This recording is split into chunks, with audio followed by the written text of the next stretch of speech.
Sorry kid, I don't believe in fairy tales. Today, we're taking a look at this bad boy. My custom Freddy Krueger glove. Let's get straight into it. Right, so detailing first of all the rivets are copper except for the ones on the fingers, which are steel nails. These are all copper rivets. Turn over, you can see how it's riveted in there. Like that.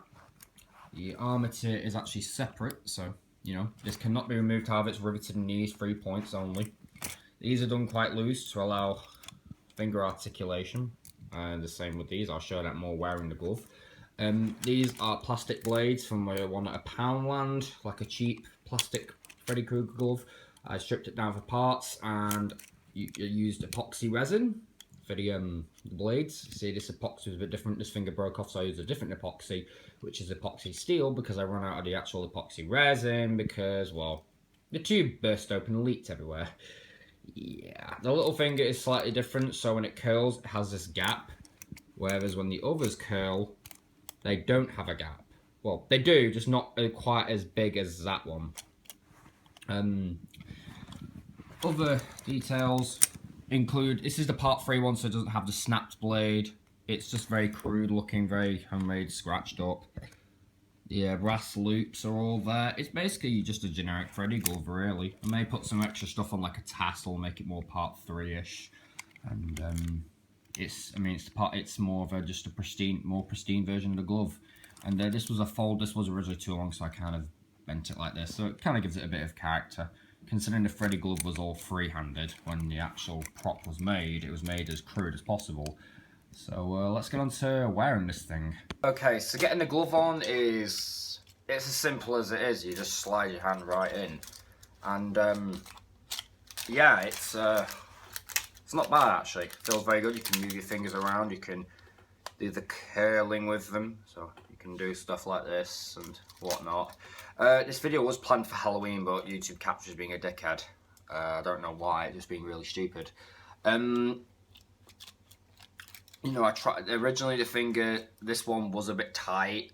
I did have to loosen it, but everything's all aligned properly, and it works perfectly fine. Like, I can move my fingers. Not these two, not so much, but you can definitely notice it with these two. Like I don't think I can do the Spock in this. It just doesn't work very well because these two don't close up very well. These two sort of do, but it's not like substantial enough, so you can't do the if I just take my hand out, unfortunately you can't have Freddy Krueger do the Spock thing.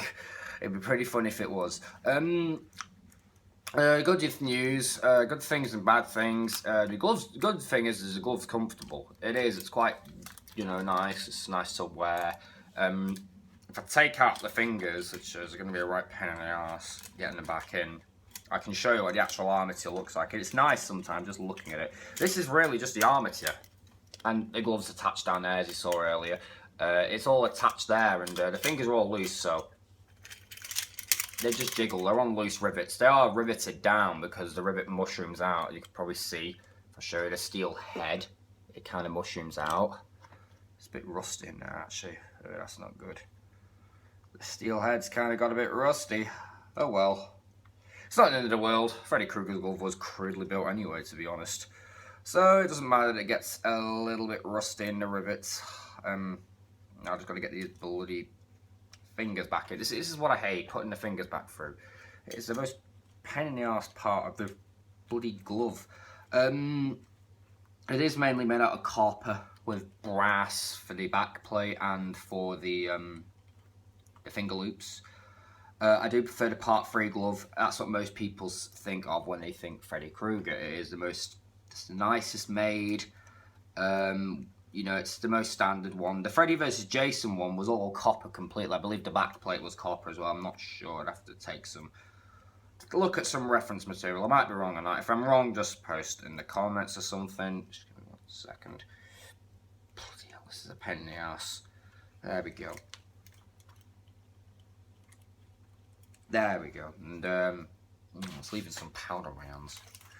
Like a powdery feel on my hands, which isn't great. It's nice, this glove. It is very nice. I'm actually building the reboot one as well. Just why is that finger not Why is my finger not going in there properly? No, that's why, because the fabric's twisted up. Hold on. Just give me 1 sec. I'm actually building the rebreak glove as well. I've not worked on this for a few weeks. This is it. These parts, these two already tacked down. I've got one of the blades on, as you can see. I'm not working on that one at the moment because obviously I have to work on the Infinity Gauntlet, and I'm not showing any more of that because I've had to recently take it apart again. If you check out my Instagram, you can see pictures on there. I'm not putting any spoilers on YouTube. My Instagram is archangel_T9000. It's pretty much the same as everything else. It's the same. It's the same on my Twitter as well. My Twitter is also archangel_T9000. Archangel being in capitals, completely capitals, all one word. So it's Archangel, all one word. Then it is underscore capital T, then 9000. 9 with the 3 zeros, in case you didn't know. And one of my friends has just gone live. Cool. And yeah, so as you can see, the brass, you can sort of see some of the solder right here. This is lead solder. This is pretty good stuff. Strong. It has a low melting point. Whereas with silver solder, which I'm using on the Infinity Gauntlet, you have to get the metal so hot it actually freaking glows. And I mean, it glows like red, and you wouldn't want to touch it when that happens because it gets freaking hot. The blades were the last thing attached. They were attached with epoxy resin. You know, just slathered some on and stuff. And they all done pretty well, though this one broke off, which is why I've used grey epoxy, because the previous epoxy, unfortunately, the tube, it gunked up and leaked everywhere. So I had to use this. So I bought some epoxy steel, and it comes in handy. Now the blades do bend. So if I hold it like that long enough, it's going to do that because it's only plastic. I did not fancy getting arrested for having freaking blades on a glove. Plus my college wouldn't let me flipping put metal knives on it. Plus, do you know how hard it is to solder steel to copper? Yeah, it's almost impossible. You'd have to weld it on, and we don't have welding stuff at college. Sorry, I'm crooking my neck. It's almost impossible. It's one of the most hardest things to do. You cannot solder steel very well. You have to weld it, and it's a pain in the ass. It is a right pain in the ass. But yeah, bad things about the glove. Your hand can get sweaty in it after a while, and I've definitely noticed this while wearing this for a brief period of time. My hand starts to get sweaty in it. Also, the little finger's gap is absolutely horrible. It just looks ugly, but it wasn't moving properly, so I had to make that gap. And it's quite loose, so if I do that now, my fingers are starting to come out, as you can see. If I do that enough, look, it just, like, you can sort of see my fingers there, it slides off. But that is a good thing, because it means it's pretty easy to get off. Because my hand's feeling very powdery afterwards, I don't know why. But, that is a snag, and the glove is quite old. Need to lacquer this copper. If you know what lacquer is, it's like a resin spray you put on. And, it kind of like, you know, keeps it preserved and all. It's like a cover, so if you polish a piece of metal in and put the lacquer on, it keeps it. In fact, the brass is pretty shiny, actually, surprisingly, despite it not being polished. Why did I choose to make this? Well, I kind of wanted to make my own Freddy Krueger glove. I saw Cosplay Chris and a lot of other people make their Freddy Krueger glove, so I kind of wanted to do my own take on one. And obviously mine's very different. The fingers are quite square. That's just a characteristic I do. If I do other gauntlets in the future, maybe I might, like, get a saw and saw down there and make it a bit more angled here. But this is probably going to be my personal one. If I ever do a real part 3 one, it'll be a lot different than this. This is kind of just my starter one. Yeah, I consider it a part 3 glove, but it's, what is it? It's, you know, it is the first Freddy Krueger glove I've made. The first gauntlet that I built is my Infinity Gauntlet, and that's still not done. Yeah, how well does it hold things? It holds things alright. I can hold a DVD case, and you can't pick things up very well because of the blades. The blades will just bounce on everything. Like, yeah, I can sort of touch my camera, but they basically start doing that, and it's annoying. It's very annoying, and keeping these things straight is a pain in the ass. You can probably see some of them are a bit warped. It's cheap, The glove, the original glove, the plastic glove, cost me about £1. In fact, I'll go get one of the fingers. Just give me 1 second. Here we go. I've already ripped out the straps on it, which just attach on the side. This is one of the gloves. This is one of the fingers. It's quite cold because it's been on my windowsill. See? And you sort of see the marks for where I cut. I cut down there, and I also cut this, keeping this box to act like a tab to glue it on. Makes it a lot easier to glue on. And I'm going to paint all this resin here. I did put a load of resin on the side. You can probably see it better on that one to kind of make it look like the nice drippy welding it had, because it was crudely welded on, just like the actual glove. So I do consider it a detail, even though it's not painted. Need to get some Zoll paint put on. Might do that after this video. Maybe. I may paint these rivets copper to kind of match it all. I'm not sure. I looked at a lot of reference material, and that's when I realised the finger loops were copper. Sorry, brass. Sorry. The remade glove actually doesn't have any finger loops. It's really weirdly done. It's very different from this. It's more skeletal, whereas this is more simplistic. I like the simple nature of it. Also, when you do that, that is supposed to bunch up, because I have seen Freddy like that in Freddy vs. Jason, and this does bunch up, so this is accurate. Go with the tassel on, it probably won't bunch up as much.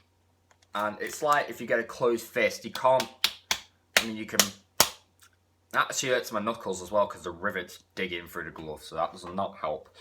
This is why it's better to use kind of like roofing nails and stuff for gauntlets if you're going to make them, because roofing nails have a very flat head. And not like these, where these have these lumps.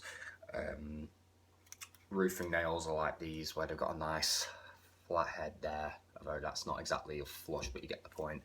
Those two are flush. Those two are quite flush. So they have they have a flat head, which is what you need. What else to say? The dirt is actual raw dirt. That's not an effect to put on. This glove was filthy. It was from my metal workshop at college. This is a full-on, authentic, filthy glove. If I ever wanted to change this glove out and put in the authentic 1970s one, I would do it. I just don't know how to get hold of that glove. I would do it. If I happily got hold of one of those gloves, I would easily take this one out, use it for a part 6 glove, and put a vintage leather, it's the 70s leather glove. I don't know what the make's called. I really wish I did. Just anyone who knows, post it in the comments and you get what I mean. I will get one of those vintage gloves that they use, just like in the movie, and put it in.